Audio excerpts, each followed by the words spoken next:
You can't get digital transformation right if you don't get the digital infrastructure right that enables and empowers it. No matter what happens, how do we pivot? How do we transform ourselves? How do we look at something and go, okay, what do I do? And any part of whether you're transforming yourself as a leader or you're transforming your business has to have in mind, what's the worst case scenario? Who am I beholden to and who am I working for and why am I doing this? Because life's too short to do something you don't enjoy and that you don't like or that you don't believe in. Welcome to Business Ninjas, brought to you by WriteForMe, where you'll hear from business leaders who are out there growing their business and slaying it every day. Learn from the masters. Let's get started.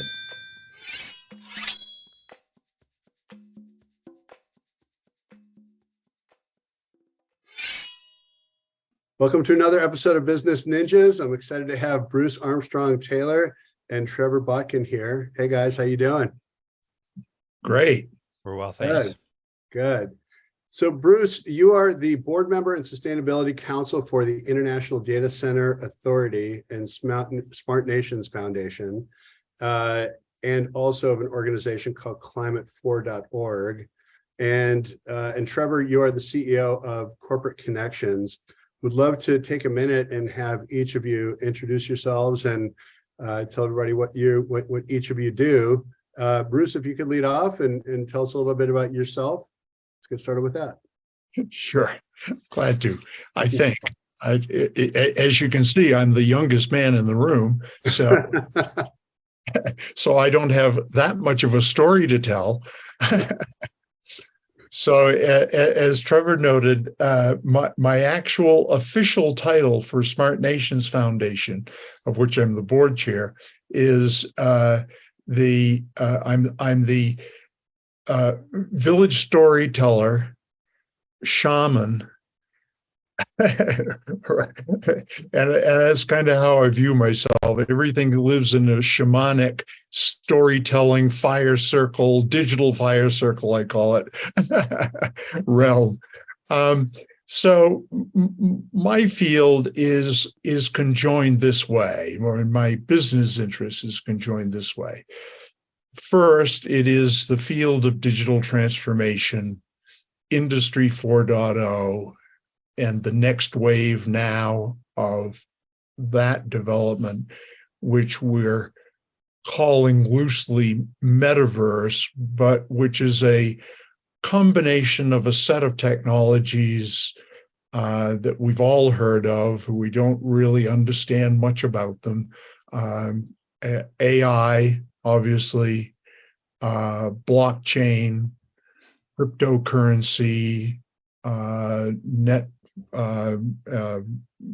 NFTs or tokenization, Web 3.0, AR, VR, and XR, meaning immersive extended media, right, which is the interactive, immersive side of things. And I see this being the next wave of what's going to drive the global economy.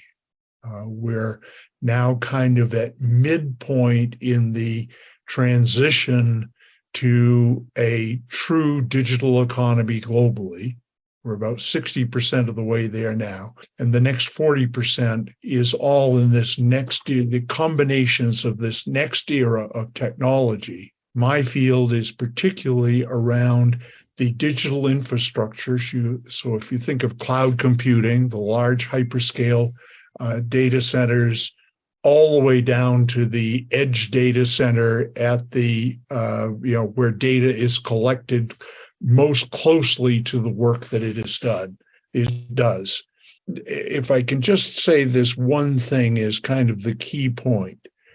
The digitalization or the digital transformation of the global economy by itself serves to decarbonize and reduce the greenhouse gas emissions of the economy that until now has been entirely made up of material, atoms rather than bits, right?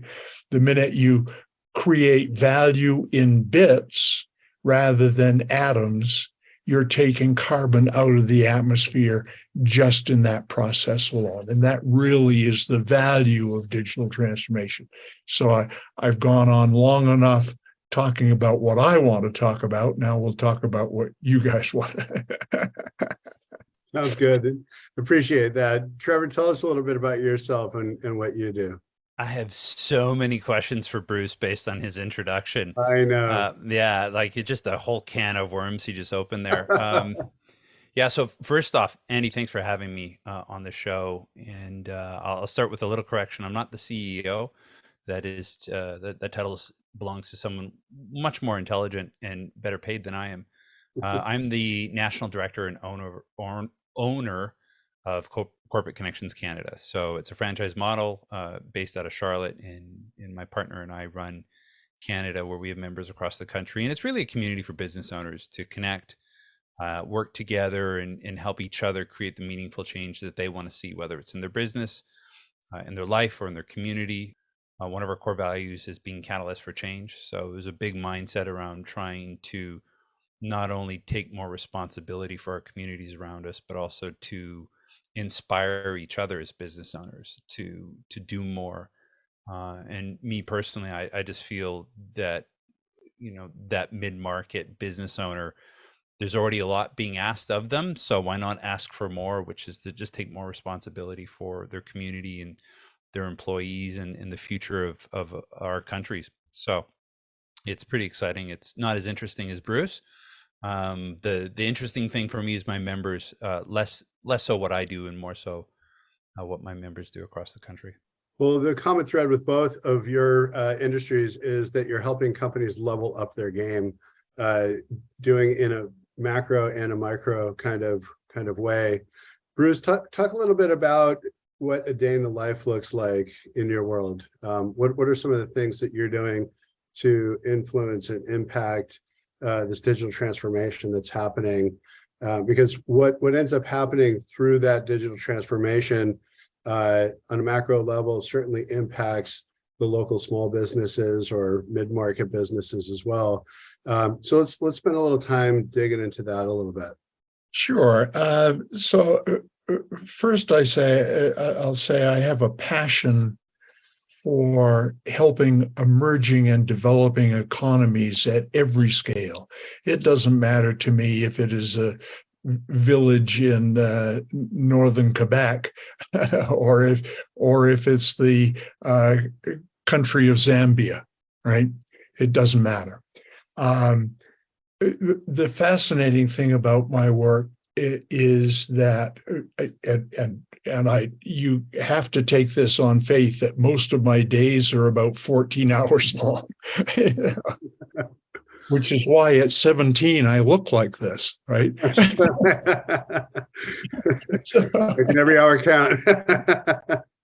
So I'll just give you a taste of how much fun, how much joy it can bring. I'm on the phone today in a four-way call with our African continent director, who offices in London but is Nigerian from Lagos. I'm with a fellow who is in London, Ontario, but is also Nigerian from Lagos, who happens to run a very large digital transformation effort globally for the United Nations, right?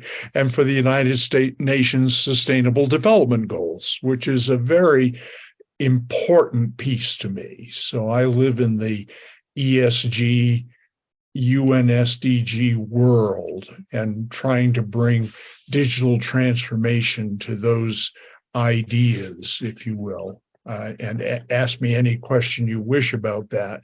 But the fact that I could take an hour with two extraordinarily talented, incredibly intelligent, incredibly compared to me, young, vibrant executives who are trying to change the world, right? Without question. And and the fellow from the UN SDG side of things immediately posted it to LinkedIn about how excited he was. Now, why was he excited? Because he had a new partner come to the table saying, you can't get digital transformation right if you don't get the digital infrastructure right that enables and empowers it. And that's everything from the data center, which is the factory of the 21st century without question. And you can't do it without modern high-speed fiber and mobile and wireless 5G telecommunications. And that all sounds like gobbledygook, but it's how those technologies help people serve customers and citizens and everybody better, right? In a more efficient, faster way. And there isn't an area in any economic sector that is left out of this, not one.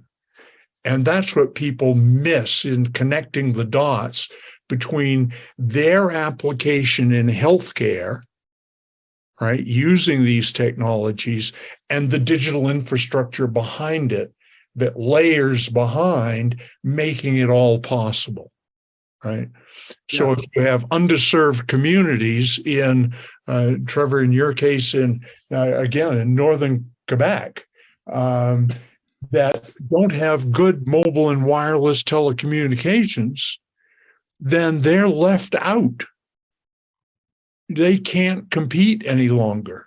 They can't fully participate in any sense in their own economy and in their own community and its welfare, right?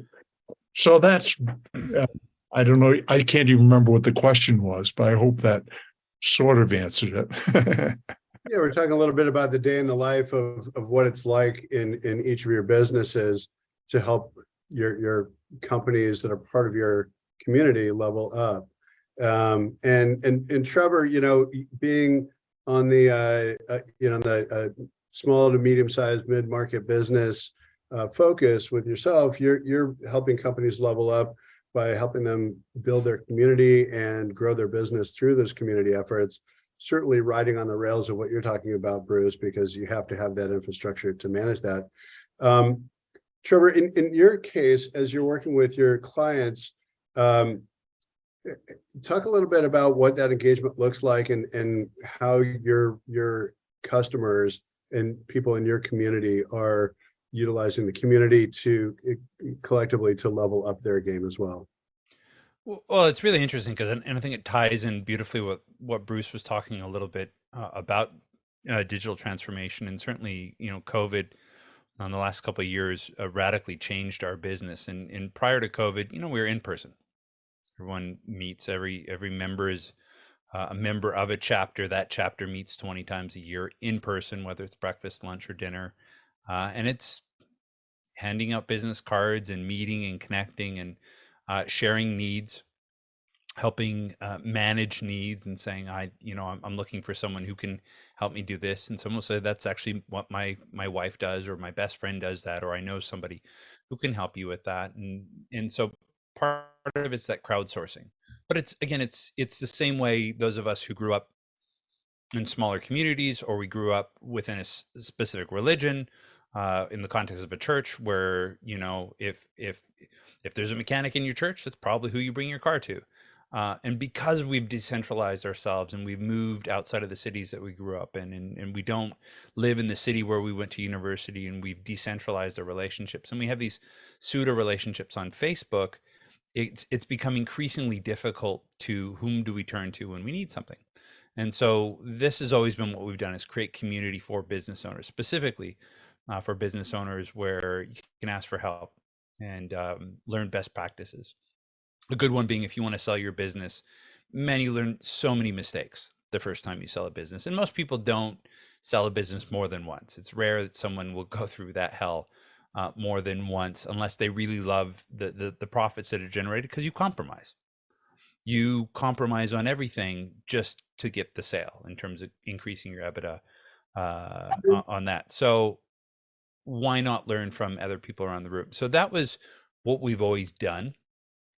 COVID, where the restrictions were such and some of the health measures that were such, we went from in-person to online overnight. I think my last in-person meeting was March 12th, 2020, and by March 18th, we were in-person online meeting. And what that did was we were able to break some of the silos. So you were no longer a member of a chapter in a community, you were a member of a community that happened to belong to a chapter. And that also enabled me to go to a meeting in Coimbatore or Mumbai or Dubai or the UK or Portugal or in Edmonton or in Toronto all on the same day. And so I'm not looking at my business from the person I'm sitting across from at lunch. I'm now getting opportunities, or I'm making connections with people around the world. And what's really interesting is we have markets like Mexico, like India, where there's so much money and interest being generated and an appetite to come to Canada, either to invest money there. Maybe they have kids that are coming at university age and they want their kids to be able to take advantage of Canadian university, whether it's alternative citizenship. And so these relationships are very fruitful from that aspect. And again, I think Canadians, much as in the US, we're open for business. Like no one's going to say no to more business. So, it's twofold. One is gatekeeper. I do a lot of work to protect my community from people who would come in and just take advantage, who are naturally takers as opposed to givers. We have a community full of givers. And it's very easy to burn out people if someone just sits there and takes.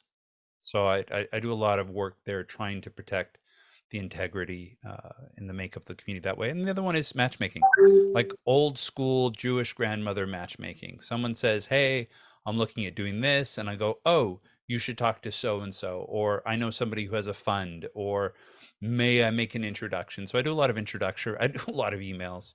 I do a lot of calls. I speak to a lot of business owners. Oftentimes I'm very fortunate. I get to do public speaking where I'm brought in to MC or manage events and just facilitate. So a lot of my job is facilitation of that connection of managing meetings where you've got 30 egos in the room, and how do you move through a meeting where 30 egos are satisfied at the end of the meeting? It's not easy. So that framework of connections and establishing those connections and fostering that new business also sounds very similar to what you do, Bruce, in your community, which I think is really interesting. Talk a little bit about that. Like, how are you helping companies connect the dots, make those connections, and then therefore creating this leapfrog effect to realize this concept of changing, adapting the new future and accelerating the growth towards that direction? Yeah, that's a really interesting question to ponder. And so if you think about digital infrastructure, which is now everything from clean energy to the web, right? Yep. The history of that has been the only important thing for the data center operator to do was never fail. The data center that is owned by Bank of Montreal, BMO, cannot fail ever. Right? Don't go down. Yeah. So when that is the kind of engineering world you live in, of 7 by 24, 365 forever, you forget about everything else. The world doesn't exist outside of that. No data center operator in that world was ever rewarded for taking any risk to improve anything that could possibly interfere with the availability of compute, right?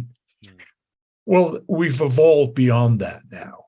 Now this is a very, very large industry sector in and of itself, with the Googles and the Amazons, AWS, and the Microsoft Azures, and all of those players, Sure, all And you've seen the impact of that when it does go down and it takes everybody down for a minute or an hour or several hours down there downstream of that. AWS goes down for a while, you got problems.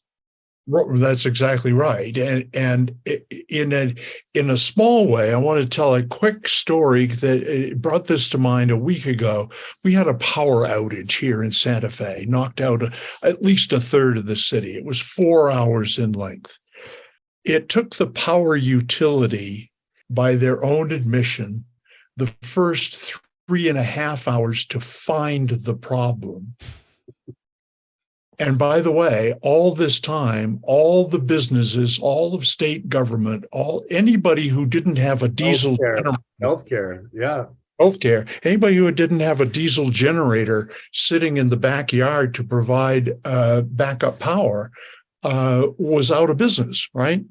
So the costs of that are going to be incrementally in the hundreds of thousands of dollars. We are so used to depending upon our power utilities. In Trevor's case, it's Hydro-Quebec, one of the most outstanding clean energy providers, despite the issues around hydro dams and things like that. Anyway, to try to bring this story to a head, and why it relates to digital transformation. The fact is, the power utility responsible with the right sensing and monitoring, the right drone capability, video camera capability in place on their utility line would have been able to find the tree that had toppled in a mountain gorge onto the line, and the capacitor that it had, what they call a weather cap on the line that protected it, the power, right? They should have been able to find that in from 100 miles away. They should have been able to identify that in under 10 seconds and see it. We have the technology, it's all there. But oh no, we had to run trucks all over town burning up diesel fuel and workers running all over town trying to find out where the outage was, when it could have been discovered and alerted both visually and audibly to a network operations center 100 miles away in seconds of it having occurred, and being able to diagnose it instantly using artificial intelligence. That's digital transformation, and that's the kind of thing it can do in any community, whether it's at the city level, the province level, or the country level. It doesn't matter. We have the technology. We just don't know how to think about how to use it, right? Yeah, and a good old-fashioned trace route should be able to help in a circumstance like that. Trevor, yeah. in your business, is you know, your companies are it's a street fight for a lot of small businesses, right? They're rolling up their sleeves every day, getting out there and trying to get customers, and then relying on infrastructure to be reliable so that they can grow their business. The infrastructure needs to be invisible. It needs to just work. But in a day-to-day environment for a small business, talk a little bit about some of the drivers for your members of your community. What's helping those businesses grow? Like what's an application? You facilitate these introductions. They facilitate introductions on a peer-to-peer level with each other. What does that look like? And what are, even maybe down at the street level of this conversation, who are some of the members that, what sectors of the market are they in that are growing their businesses within your community? Well, I'd like to think everybody in the community is growing their business, but that's just me. What type of businesses, I suppose? Are they healthcare businesses? Are they services? A lot of it's service, you know, real estate development, finance, alternative finance, manufacturing, transportation, logistics. Yeah. Obviously, in terms of industries where networking has been part of the DNA for a long time, is always an important piece. We had a new member who had been trying to get into a company in India for years, including 3 visits to the factory in India, but had never gotten a meeting with the people. And so his first meeting, he said, "Look, you know, if you guys could make an introduction here, that would be amazing." And as serendipity would have it, we actually had a member in India who was the golf buddy of the owner of that company, and we were able to make that introduction in less than a week. And so part of it is it's who do you know, how well do you know them, and do they like you? Do they have affinity for you? Do they understand who you are and what it is? So it doesn't really matter what the industry is for the people that are members. And I have people that come to me all the time and say, I want to join, and I have to sit down with them and say, well, what do you think you're going to get out of it, or what would you like to get out of it? And it's the same thing, I think, probably, Bruce, when you look at digital transformation. Is it for everyone? Probably. As a white paper, it's for everyone. Is it though? And are there people, I think the last 2 years have taught us, we probably should rely less on our government. You should probably just get over this idea that the government's benevolent and works for us. They don't. They work for themselves. So it's up to us as business owners to take care of our employees. I had another member who started a business during COVID from scratch, because he had a construction company, and he's like, well, I'm going to have to start laying off people. So he went, if I could feed the people, they're going to be in better shape. So he went and bought 3 cows, had them butchered, and did not realize how much meat 3 cows produces when they're fully butchered. And so he had way more meat than he could possibly give to all his employees. So he started calling his other friends who owns businesses and said, hey, are you interested? I've got a ton of meat. I'm just trying to feed the employees, because if they're not hungry, they can manage the other stresses in their life. And that developed into a multi-million dollar meat delivery. So he buys locally from farms that are too small for Costco or too small for, the Safeways of the world, and that are boutique organic farms. He takes it where it's already prepackaged, and he delivers. And it's online meat delivery, and it's high end. And the number of people who just now can just pick up the phone or go online, and it's him, his partner, and a driver. And we're a multi-million dollar business, started throughout the pandemic. And it's that kind of ingenuity, that malleability of seeing what's happening. And he still has his construction company and other businesses as well that he runs, but it's that idea of, and it's so inspirational from that idea that no matter what happens, how do we pivot? How do we transform ourselves? How do we look at something and go, okay, what do I do? And so I think any part of, whether you're transforming yourself as a leader or you're transforming your business, has to have in mind, what's the worst case scenario? Who am I beholden to, and who am I working for, and why am I doing this? Because life's too short to do something you don't enjoy and that you don't like or that you don't believe in. And that's one thing I love listening to Bruce today. You can really tell Bruce gets excited about what he's doing, and this thing, it terrifies the crap out of me. When Bruce talks about digital currency and that, and then you talk about power outages, and they're tied together.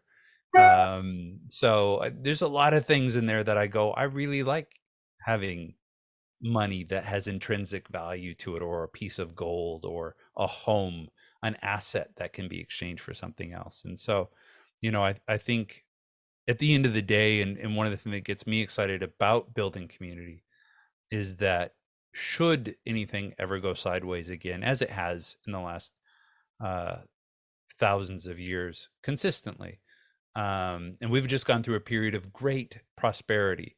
But if you look back at the last 150 years, there's some rocky road in there. Um, we need community, and we need people who are our friends and who care for us and whom we can care for. And so I would say that to me is what gets me excited, and I think why a lot of my members not only join but then renew year after year. Because Well, if you got relationships, business happens at the end of the day, right? yeah, yeah. And I guess, just in the sake of time here, let's talk a little bit about what you'd like to be celebrating a year from now. What does 2023 bring for you? Bruce, what would you like to be celebrating, say, a year from now, professionally or even personally? Well, I always go back to what my primary passion is, that we have a very, very limited amount of time globally in which we mitigate and abate the climate crisis that we're now in. And it probably my single greatest hope is that the political leaders of the world can come together and finally put some real meat on the bone of what they're going to do. The costs are mounting. You sit there in California having horrible storms now, and all of which are the result of carbon and greenhouse gas emissions heating up the atmosphere beyond any levels seen in not just the modern era, but for tens of thousands of years, right? So it's in that realm that I hope that we start to shift people's attitudes to thinking it's someone else's problem, whether we're an individual, a family, a small business owner, or PepsiCo. Doesn't matter.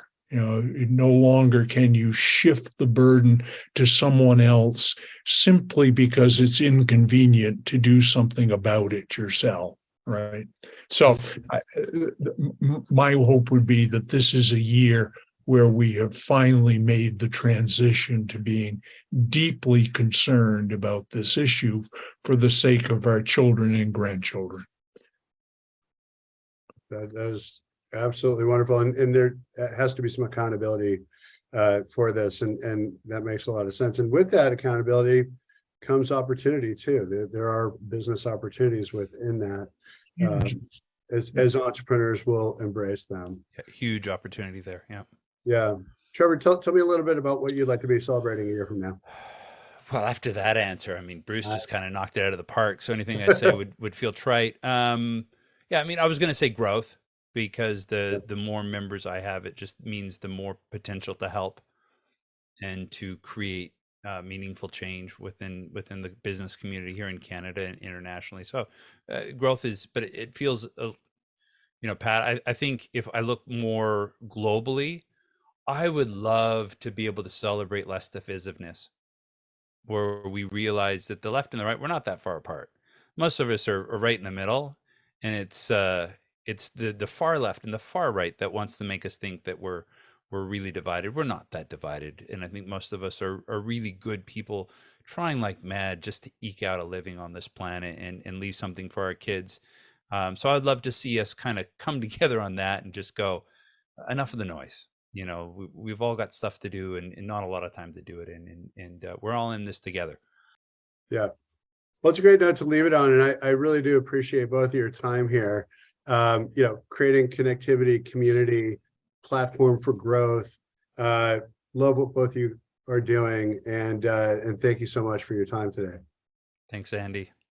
Thank you, Andy. And as you can tell, I get so excited about this that I age day by day. You look great for 22. I'm 17. I told you that earlier. There you go. Thanks, Bruce. Nice to meet you. Good to meet you. Let's Thanks, keep guys. up. It's wonderful talking to you. Cheers. Thanks, Andy.